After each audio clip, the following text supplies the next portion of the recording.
Having the daily routine of waking up almost every single morning with a collective alarm clock. We'd have the siren going off from 6 o'clock to 9 o'clock in the morning, every single morning, followed by an explosion, thinking that these are the times that children are on the way to the kindergartens, to schools, parents on the way to shop, to work. Those were the times you'd have a direct hit into Sderot itself. And I think the bottom line of understanding that this somehow became, even here in Israel, this reality somehow became acceptable. And more than that, when we accept this kind of reality, we're giving somehow legitimacy for this ongoing rocket terror toward the civilian population. The psychological impact, the numbers, we're talking about between 70% to 94% of children in this town are suffering from symptoms of PTSD. Over 90% of residents here, as I said before, experience a rocket explosion nearby. There's not one living creature that has not been affected by the rocket reality. We're going right now to the emergency center. This has been closed down. This is the center. We can start walking. This is the center where the first trauma victims are sent to get first treatment, and this was closed down for lack of budget.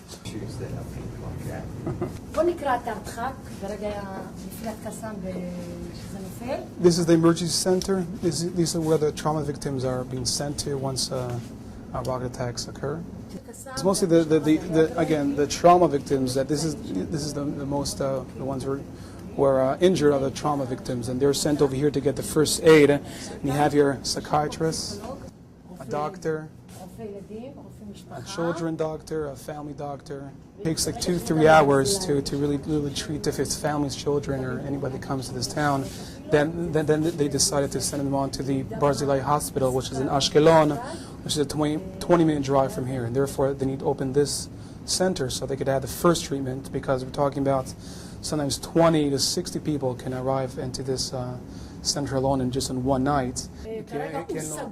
Okay. Basically, this place right now is closed for lack of funds. The only reason why these places are actually open is because visitors came down to Sderot and actually helped out by giving a word or giving actually any kind of donation for this kind of place. And the fear is that we're getting ready for the next missile escalation in the next few months. And once there are Qassams, and people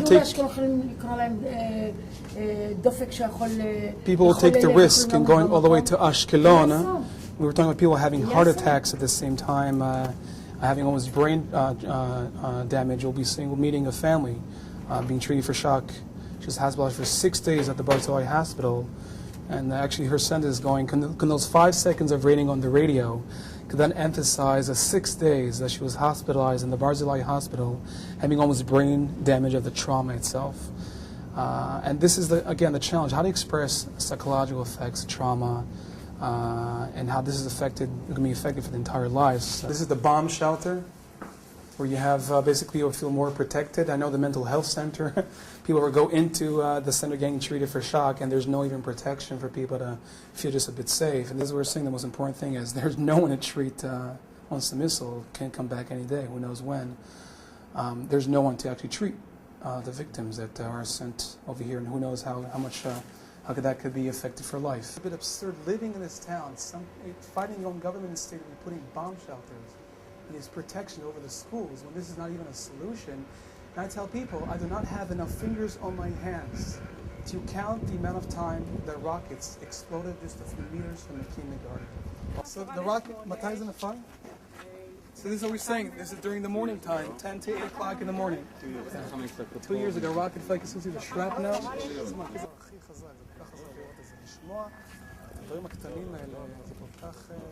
So you can really see you're standing right on the border of Sderot. You're standing in Israel. There is Israel. This is the Gaza Strip. So people often think, oh, Israel is over here, Palestinians are over there. This is a very, very small area we're speaking about. From the border of Sderot to the border of the Gaza Strip is 1 kilometer. As we said, 97% of the rockets that are fired from the Gaza Strip are fired from within civilian populations, meaning homes, schools, mosques, hospitals. Well, it's the extraordinary story of the human experience here on the border. Everyone should have a right to live peacefully, to look to a brighter future, yet the fear and the impact it's having emotionally on the people of this community, it's not right. It's not right. It's things to move forward, one needs to feel safe and positive and optimistic about the future.